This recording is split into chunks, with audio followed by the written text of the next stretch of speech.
Sir বলেন না sir বলেন। মহাশক্তির তিন পুত্র ছিল।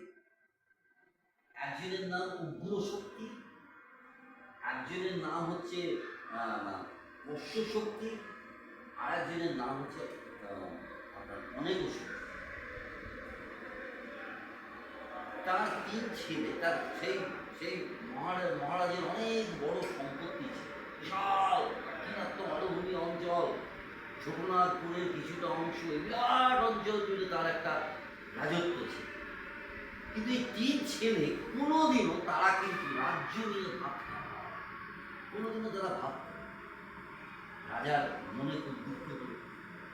তিনি যোজন সমাপ্তিকে ডাকলেন। যোজন সমাপ্তি হচ্ছে তার মন্ত্রী পরিষদ, বয়স, তাকে ডাকলেন, ডেকে বললেন যে আমার এই যে তিন ছেলে, এই তিন ছেলেকে আপনার কিন্তু আমি দারুণ জিনিস শেখাচ্ছি, খুব মাইন্ড করে শিখবে, গল্পটা ভালো না।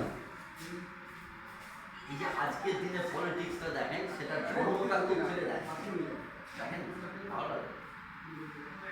তো তখন বলছে যে আপনার এই যে এত বড় একটা রাজত্ব, এই রাজত্বটাকে কীভাবে চালাবেন?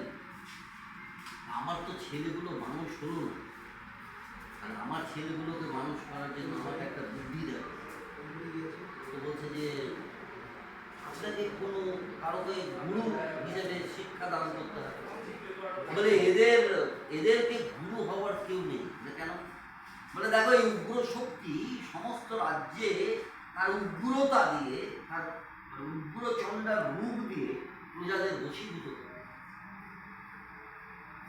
পার্শ্ব শক্তি, তার মধ্যে কি আছে? অর্থ বল আছে, খনির বল আছে, সেই বল দিয়ে মানুষকে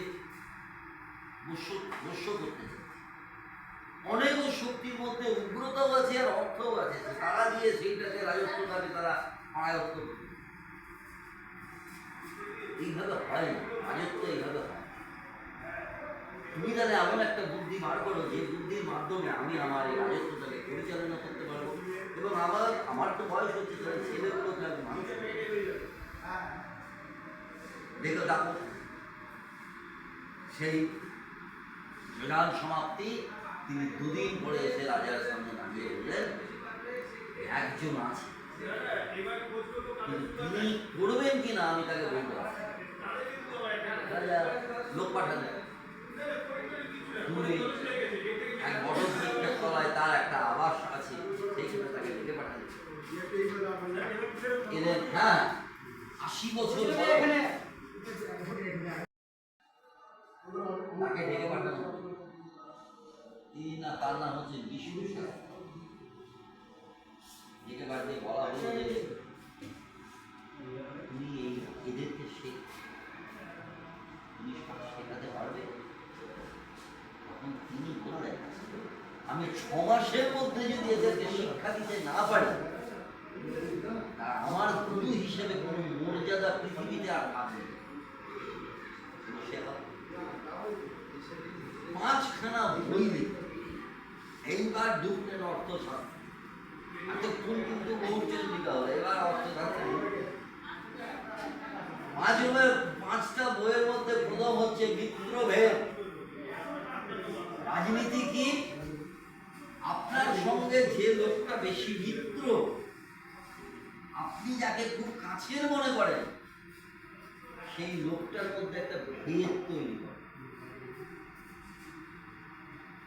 মাথাটাকে খেলান, কিন্তু আমি যেগুলো যেগুলো বলছি সেগুলো সেগুলো ঘটে কি পৃথিবীতে? ঘটে তো।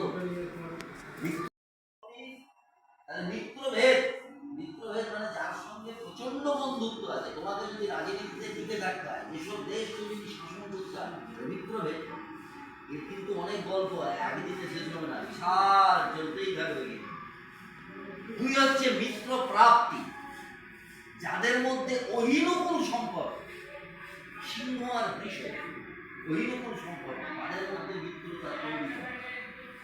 এক এক করে আপনাদেরকে বুঝিয়ে দেবো যে ভারতবর্ষের রাজনীতি, পৃথিবীর রাজনীতি কিভাবে রানিং হচ্ছে, সমস্তই থিওরি দিয়ে হয়।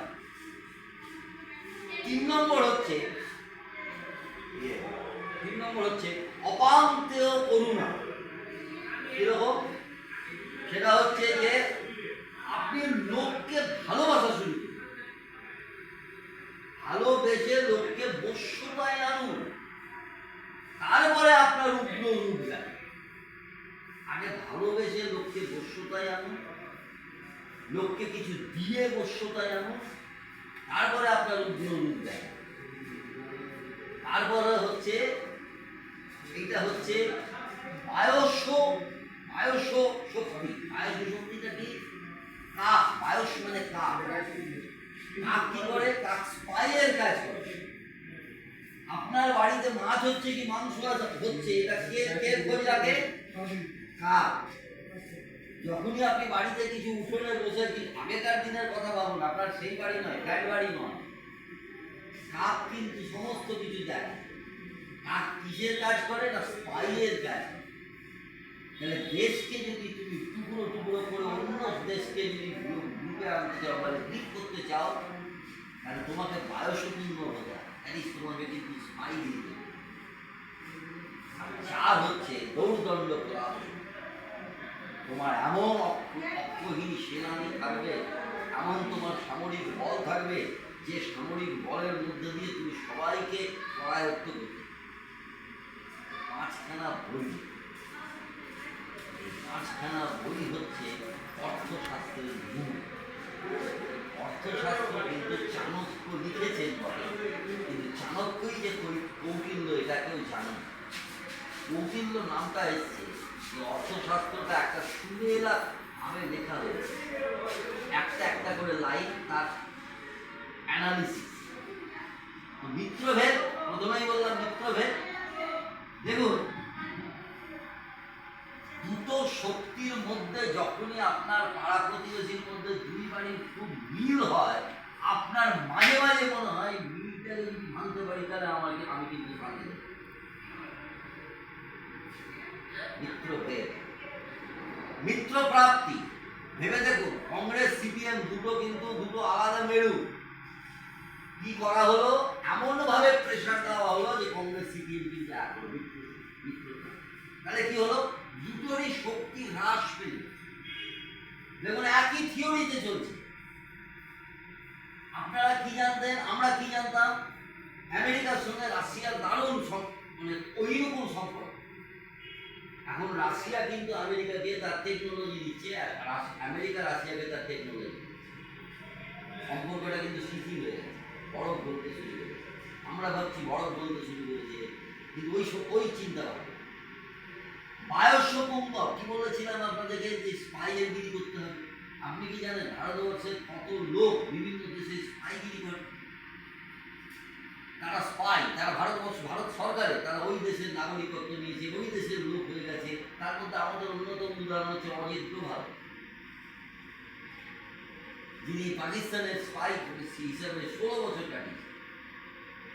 তবে তো পাকিস্তান সম্পর্কে ভারতবর্ষের কাছে ছবিটা ক্লিয়ার, যে কোথায় কোথায় কি আছে স্পাই। আর তারপরে বললাম দৌর্দণ্ড। অর্থাৎ তোমার শক্তি, তোমাকে কি করতে হবে না, তোমার শক্তি যে আছে তাকে জাহির করতে। 26শে জানুয়ারি এলে ভ্যানি করে সব একসঙ্গে সব মহড়া দেয়, এই রকেট আছে, এই কামান আছে, দৌর্দণ্ড প্রকার। এটা হচ্ছে চাণক্যের অর্থশাস্ত্রের গৌরচন্দ্র। না, আপনাকে তো শুরুতেই বললাম অর্থশাস্ত্র নট রিলেটেড টু।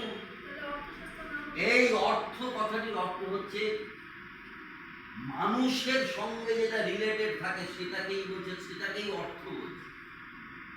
সেই সময় অর্থের কোনো প্রচলন ছিল না। অর্থশাস্ত্রে যখন লেখা হয়, মানুষের অর্থনৈতিক কোনো চিন্তা ভাবনা ছিল না। বিনিময় প্রথা ছিল, দ্রব্য বিনিময় প্রথা। যে আপনি কৃষিকাজ করে চাল উৎপাদন করেন, আপনি আমাকে বছরের চাল দিন, আমি আপনাকে সারা বছর দুধ খাওয়াবো, আমার গরুর ব্যবসা, গরুরটা আমি দেখভাল করি। এইভাবে রাজা ডিস্ট্রিবিউট করেছিলেন। সেই জন্য সেক্ট এসছে, সেক্ট। গোয়ালা, কৃষিকাজ মানে চাষি, এইরকম সেক্টগুলো এসছে ওই দ্রব্য বিনিময়।